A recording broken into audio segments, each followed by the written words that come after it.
Hello, friends, and welcome back. And if you're new, welcome to you too. I've just been back from giving a workshop or teaching in a workshop, I should say, that's a better way of putting it, in Sydney. And then I had a few others online giving mainly parent talk for Hong Kong, for Perth, Western Australia, for another studio on the Gold Coast. And you might know that this is one of the things which I love the most. No, that's not true. I don't love them most, but I love as well. I love everything which has to do with Suzuki talent education because this is the place which I can easily and lovingly devote my life to. And it goes so easily without needing to exert an effort or push myself to do it. It flows easily, naturally, and lovingly. So in a way, I was thinking, actually, I feel that I want to share with my friends, the listeners to the podcast. I want to share with you some reflections that I had while I was giving this series of talks, and while I was talking to parents. In a way, I nearly felt it when I was recording a parent talk for another studio that asked me to do it. The thing which really touches my heart quite deeply is the fact that Suzuki parents, I call them Suzuki parents, but they're much more than Suzuki parents. I'll say, when I say Suzuki parents, I mean parents who enrolled their children to a program of Suzuki talent education. So Suzuki parents are very dedicated to start with to the idea of parenting. Almost all of them, even if they don't express it this way, I can feel it as we communicate in every culture that I meet them. All of them feel that something is not going well in the mainstream education system, which I will totally agree. It's not new, it's just deteriorating, but it's something which has been there for quite a few years. I'm regarding myself now as an elder, but I remember as a young teacher, really young teacher, 20 years old, 21 years old, um, I always felt that something is missing or something is not going in the right direction. I had love for education, for children from a very, very young age. My most favorite play, I think I mentioned it in one of the episodes. In the past, most favorite play was to put cushions, because like when I spent time at my grandmother's place, she did not have dolls for me. Not that I had many dolls at home, but she took cushions and she quite rubbed them and she made them look like dolls. And with big imagination that every child, including me, has always had, I could easily see them as creatures, as alive entities. So I used to put these dolls on the floor in front of me, or sometimes on chairs, if there are enough chairs in my grandma's place. And I used to teach them. And sometimes I go into the experience that I felt there because it's so alive and kicking in me. And I can hear myself as a child, 5, 6, 7, 8 years old, talking to these people, to these children, to these dolls. And there was something so loving and patient in the way I was treating them. I can't remember what I taught them. Most likely anything which I needed to learn by myself, because they say that in order to learn something well, you have to teach it. So I have no idea if there was a topic or what was the topics that I was teaching, but I remember the love of teaching. Just watching these dolls, being with them, and going into this place in me, which want to connect through this kind of platform, teaching. So when I became a teacher, and then a music teacher, I felt that I want my students to learn in a different way. I don't want them to learn in the way that I was taught, because I got lost in the system of, I don't think I've ever told you this, but I got lost in the system, in a mainstream system. The classes were quite big then, 45 children in a class, averagely. I went to school because I loved learning, but I did not love the fact that I was not seen in the school. I couldn't call it then. I mean, I didn't call it then. I didn't come back home and thinking to myself, oh, these people, they can't really see me. But I remembered that the feeling of being an alien. I'm different. Not different better, not different worse, but just something is wrong with me. I don't fit. I don't fit. That's what I felt. And now I'm talking only about school. So I do remember that my first teacher in the first and second grade, her name was Esther. The teacher was Esther. And she had a smell of mint lollies because she always used to eat mint lollies. She had gray hair that she used to bundle them in the old style that old women or women used to bundle their hair. And she was very sincere and very present. She had beautiful language, amazing language, and the way she pronounced the words was with sacredness, with reverence. And who knows, maybe thanks to Esther, I learned to love language so much, all languages. I learned to love reading books, writing. As I'm talking now about Esther, the teacher Esther, I can, believe me or not, I can smell the mint lollies around me. Yeah. I'm very moved by this experience right now.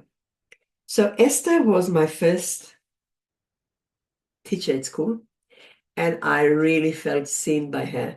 She wasn't a woman that was going over the top with praise, but she didn't need it because children could feel that she sees them.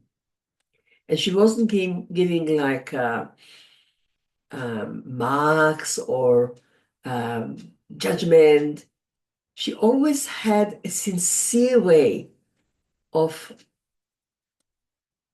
looking at a child, talking to a child, and somehow I always felt okay when I was next to the teacher Esther. Even if I was sitting at the end row or when I was sitting at the end row, I didn't need to have this immediate contact with her. Because, when you had very big number classes, and then we were sitting two children at a desk, at a wooden old desk. And some of the children were sitting first row, some were sitting last row. And I know that later on they changed the structure of the classes. But this is how we sat in my primary school years. So this was Esther at year 1 and 2. Maybe Esther, I'm just guessing that Esther is not with us, not in body, because if she is, she must have been now 130, maybe, which I doubt, but who knows? Anyway, this was year 1 and 2. Then in year 3, there was another teacher.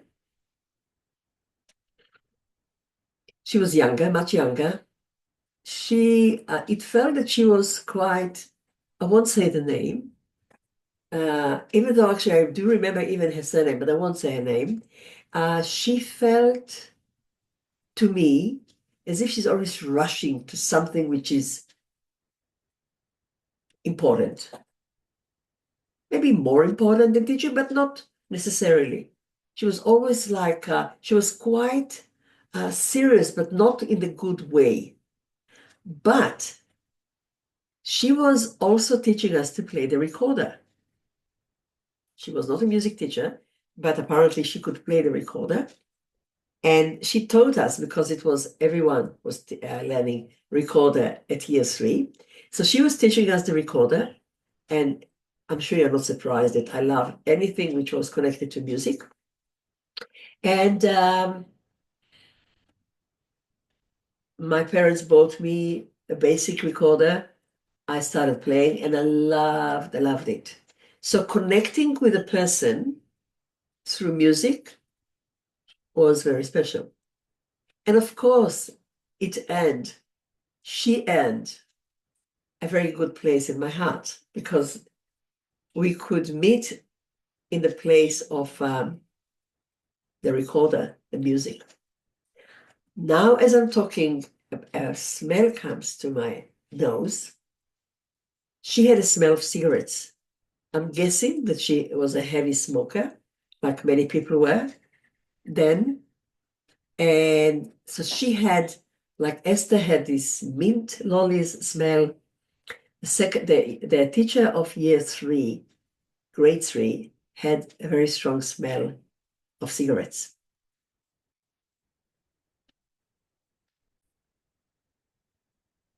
I didn't mean to take you to a journey of my school years, but somehow this is what is happening, what is actually evolving.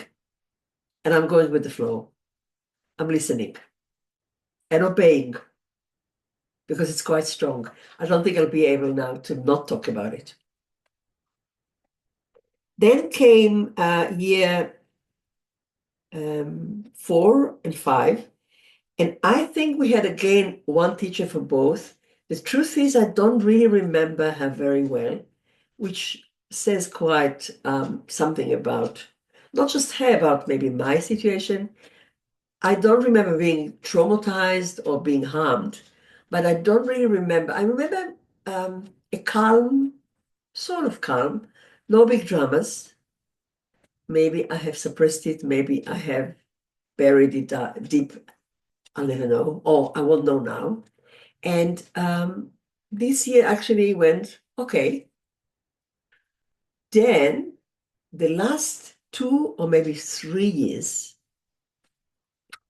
we were taught by a man, Moshe. Moshe Schmuckler. I'll give him also the credit of his surname as well, because I remember it.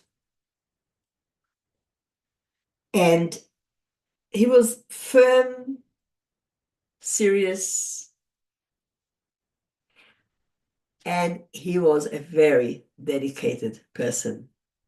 You could see that when he woke up in the morning, he was thinking of teaching. There was something in the way that he was teaching. He had very thick glasses, short size of a man, and strong voice. And you could see that teaching for him was not a job, not even a profession. It was his life mission. It was his vocation. He loved teaching. Also, when he was angry, you could see that he's dedicated to be angry as a teacher. I liked him. I liked Moshe. And the reason I liked him was, I didn't know it then, but now that that I analyze it, I liked him because, again, he saw me, he saw my potential. And even though he wasn't always nice and soft with me or friendly, he didn't give up on me, never gave up on me. He didn't encourage me in words, but he encouraged me in his being. There was something about him that encouraged me. I managed maybe to see one or two smiles of him during these years, but they were gold because he smiled at me. And his teaching was very interesting. He was very inspiring. He was making sure that there won't be wars and fights between children. You couldn't actually get away with Moshe if you were violent towards another child or even disrespectful. And believe it or not, I used to be a very shy girl, very shy child. And growing up in a culture that put men on pedestal, maybe just my mother, but it was there. And when I had, how shall I call it, disagreements or fights with children, or from boys, let's be honest, from boys, Moshe always stepped in and said, no, it will not happen here. That will be topic maybe for another podcast. This kind of view of how I felt as a child on this perspective. But let's go back to the teaching, which is where I started. So Moshe was with us for 2 or maybe 3 years. If any of my very old, many years ago friends is listening, I would love you, please. And you remember, I would love you, please, to write me a note and let me know. Or maybe you don't remember as good as well as I don't remember. So these were the 8 years of primary school. Primary school was 8 years then, and then on the 9th year we went to high school. But I'll put this aside. I'll just stay with primary because in a way, these formative years of primary school are the thing which I want to relate to the Suzuki talent education experience I wanted to share with you. So parents then try to work side by side with the teachers. But the work was like this. The teacher, which sometimes was God, not always, but was looked upon like God. When the teacher said something, the parent took it seriously. It's not that the teacher used to give, I'm generalizing, forgive me. It's not that the teacher used to give advice or guidance. No, advice, yes, but not guidance. The teacher used to have like a kind of a judgment or evaluation. Like for me, it was always, always, always, always. She's very talented. She's very bright, but she needs to put more effort. Always. From every teacher parent interview, my mother came back home. It was, she's bright, she's talented, whatever word they were using, but there was always but she's not working hard enough. She needs to put more effort.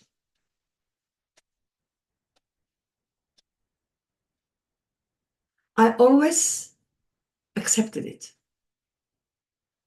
I never argued, even though I tried to argue with my mother. She was the one that usually went, actually always went to this parent teacher interview. I never argued. I argued just when I was trying for, unsuccessfully, to defend myself, or just not to be, to feel the way I felt when she came with, "You're bright." They say you're bright, but you're not putting enough effort.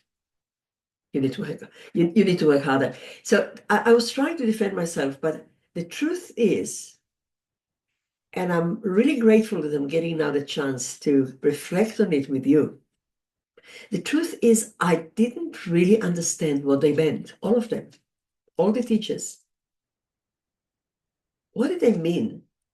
She is bright, she's clever, whatever, but she doesn't work hard enough. I think I knew then, like I definitely know now, that I always loved learning. I just loved learning.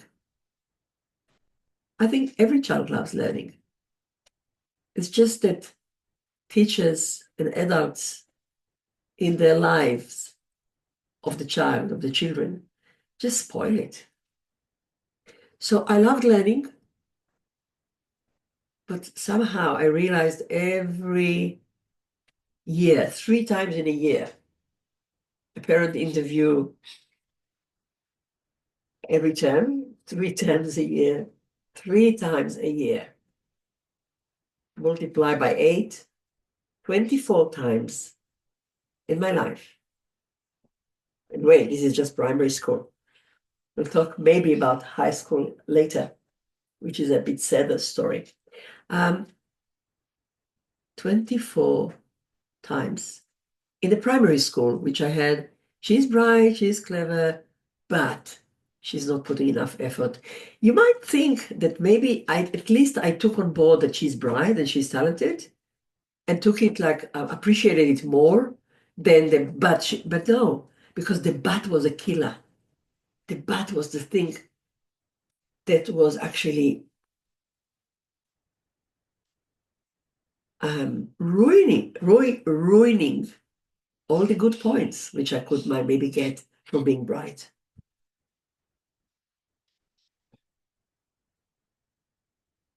So these 8 years put me, I guess, on a continual search to find, is there anything I can do differently and better, of course, which I did not find. At least I don't remember my mother coming one day and saying, "Wow, she or he said that you're doing much better." But the people which I mentioned, the teacher that I mentioned, like Moshe, I knew that they believe in me. And that gave me the strength and the resilience to go on more than anything. And also, I had some other teachers which I could rely on, my piano teachers, not all of them, but the ones that love me, the ones that didn't say, "Yeah, you're good, but," the ones that say, "You're good and you're wonderful. I just love the way you play." And maybe if I look back, they were not necessarily the best teachers, the best musicians, but yes, I believe that they were the best teachers, because they saw me, they believed in me, they found something good to say to me, and this is what I took home. And I think this is why I'm still, thanks to them, I'm still in this place of loving what I'm doing.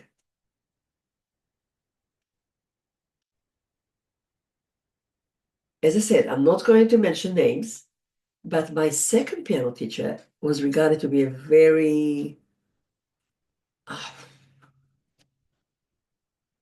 famous musician. She didn't take everyone, but after 4 years with the previous teacher, my mother felt that it's about time to move on. Maybe she did think that I'm actually good, because this piano teacher, the first one, was thinking I'm good. So she was actually looking and insisting on the other teacher to get me, to accept me. And I feel that this was the time that I lost much of it. I did not like practicing. I did not like playing. I felt very inadequate, even though the other teacher said some good things at the beginning, but she said that, yeah, she's good, but. And I never felt strong enough or willing enough to work on the list of the but. I'm going to put it aside because this is not where I want to continue, and I don't want to make this episode too long. So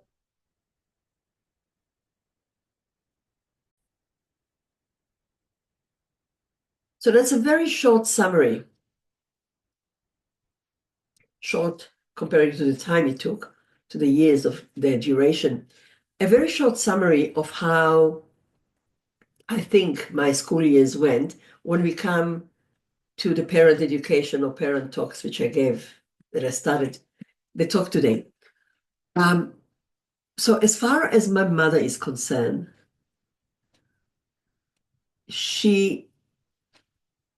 I don't think she was guided by the teachers. No, she was not. I know she was not guided. She only got the verdict. You are bright, but. So she brought home the bat. She was quite tough when she came back. And every time I promised that I'll be better. I didn't really know how to be better, but, and yes, hear me, I said I'll be better. I didn't say I'll study better because I felt that the fact that I'm not studying enough or well enough makes me bad. And I wanted to be better, like all of us. But my mother actually never came with the actual advice how to be better because no teacher gave it to her. No teacher. At least she didn't bring it home. Maybe they did and she didn't want to hear. I don't know. I can only share with you what I got on the receiving end. So there was this judgment, the evaluation, that my mother is bringing home, and I'm sure she wants to help me, but I'm not helped because I don't know how. And I keep suppressing and suppressing and suppressing, thinking I'm not good enough. I'm not a good student. But I still love teaching in the secret rooms of my heart. Or when I went to spend time with my grandma. Interestingly enough, her name was also Esther. With my grandma Esther, I spent lots of time with her. All the school holidays I spent with her because my mother was working.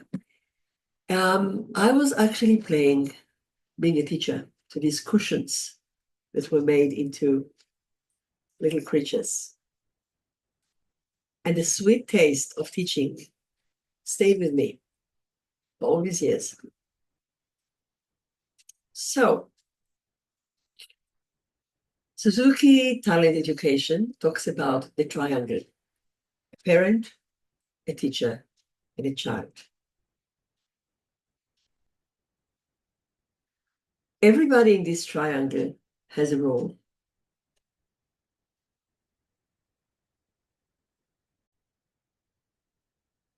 Let me just go with you through these highlights so it won't stay like as an abstract topic. So the Suzuki triangle, the role of okay, let's just go one by one.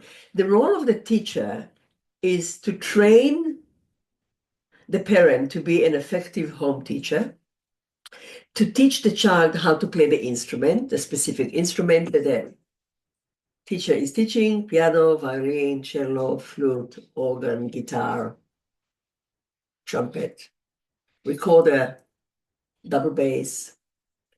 So to teach beautiful tone, which Suzuki was very adamant about, technique and interpretation. That's in a nutshell. That's the role of the teacher.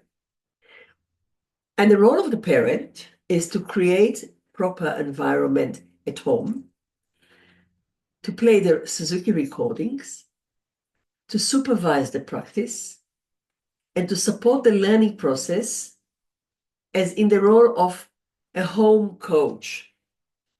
So the parent is not expected to know to play the instrument. Not at all. I always say the contrary. Because if they come without knowing anything about the instrument, they don't have to undo if they did not learn as Suzuki students. Because the teacher and the parent create a team, a good work team.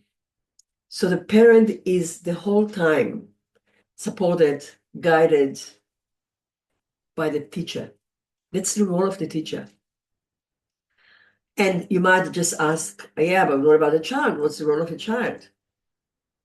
So the role of a child is just to be a child, to learn whatever is in his environment, their environment, following the parent example. Following the parent example. So you can see who's got the easiest job, so to speak, the child. They don't have to put any effort, which is exactly the opposite of when I had to do something more, which I never understood what. The teacher, I don't know. I never thought that being a Suzuki educator is a hard job. I never felt it. And I know talking to my colleagues, they have the same experience. So the teacher, all of us, when we come to the Suzuki education, we have already been musicians. So music is something which is a part of our life. It's not a problem for us to play our instrument or to want to become better in this or to strive for better sound. That's how I see it. And working with the parent might be a different experience, which in the Suzuki Talent Education, we learn how to do it. And we develop our ability to work with adults as well as children. And who's got the hardest job or most challenging one? It's the parent, of course. So I always have a big appreciation towards Suzuki parents because they start up something which maybe not all of them know what it consists, but they are doing amazing parenting. And my job as a Suzuki educator is to help them bring it to the place that feels comfortable for them. Not to show them what they need more to do, but to show them not to do the but. Not to say, yeah, you're a good parent, but to show them how they already have the skills of being, not even becoming, but being a good Suzuki parent. Because they are the ones that taught their child to speak. And no parent, as I always say, comes back home or just goes to bed and says, oh my God, this was such a hard job to teach my child to speak. I think I'm going to quit this job. It's too hard. This is the place which everybody loves. And maybe you're laughing too. So Suzuki parenting is mother tongue, is a natural parenting because Suzuki approach is based on mother tongue. So what did I learn from this experience of giving quite a few parent talks in the last 2 weeks, one after the other? I learned again that in today's world, which is a very challenging world to bring up kids, very challenging, Suzuki parents continue to strive and want and desire to do the best. Now, I'm not saying only Suzuki parents, please don't get me wrong, but Suzuki parents are the ones which I meet every day and in every country. And if I don't travel there, I will see them online. And sitting with the parents and talking about topics which actually concern all of us, and then concern all of us educators, all of us teachers, all of us adults. We want to bring up our children in the best way possible. Why? because we love them. Why? Because they are the future. Not why we love them, but why we want to do it, because they are the future of the world. So I will let you go here, and I know that this is a topic which I continue talking about, and I have already talked about, but it will be more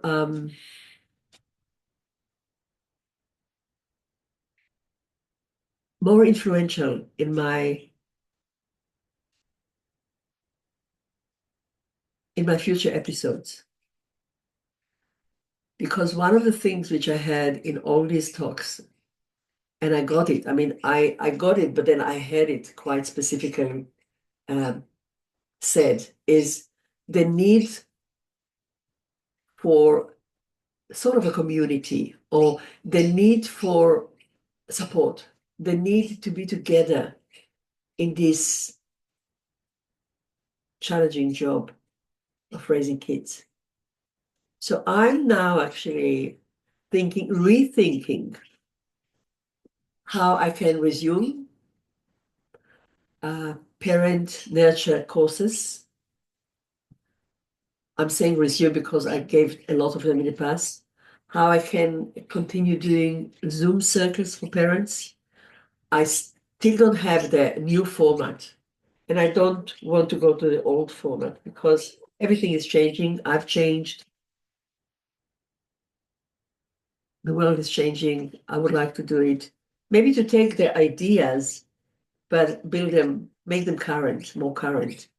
So if you are interested in any shape or form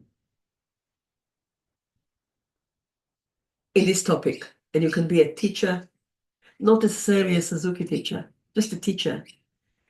If you're a teacher, not necessarily music teacher, just a teacher. If you're a teacher or educator or a parent or anyone who is educated in this topic, I suggest you and just put your name on my mailing list, in my mailing list. I don't know how you say the proper word, which is in my website, and you'll see it also in the show notes. Now, you have me saying it, and if you are already a part of the mailing list, in the mailing list, you know that this is true. I'm not sending newsletters because I don't like receiving them.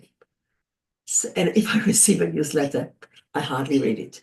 So I will not send you newsletters, but I will, whenever a new podcast, new episode is coming, I will let you know. And you might want to listen or not. But whenever is a new idea about a new event or any gathering of this sort, you will get the information from me. I know that some of you are on social media. You can always join as a friend of Zohara Rotem, the Suzuki Way, or I'm less active on Instagram. I'm still not, I don't know if ever, I'm still not, it's not really friendly for me. I don't know why. So Facebook more, sometimes also YouTube, but not too much. So I know that many of you are on social media, but many of you are not. And some of you have been on social media and made a conscious decision to leave, which I totally understand. So if I put it on social media, you might see it, but I wouldn't want this to be the only way that we could communicate. And I'm not going to bombard you with emails because I don't like receiving them. And I'm not going to sell you my products, promise. I'm going to let you know if anything is happening. So feel free to join or to follow me on Facebook. What do I want to say to you towards the end? Or as we are wrapping up?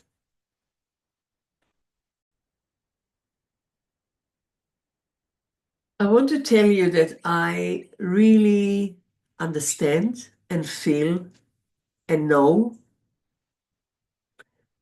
the challenges that you're facing in any sort of education. And I feel that when we do it together, we feel less lonely. And when we feel less lonely, we feel supported.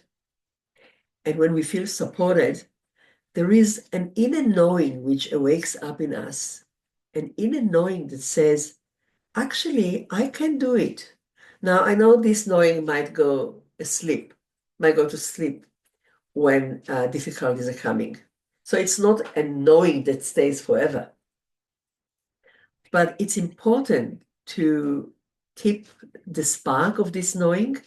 And sometimes you might not be able to do it. So let us, the people who are close to you, do it with you.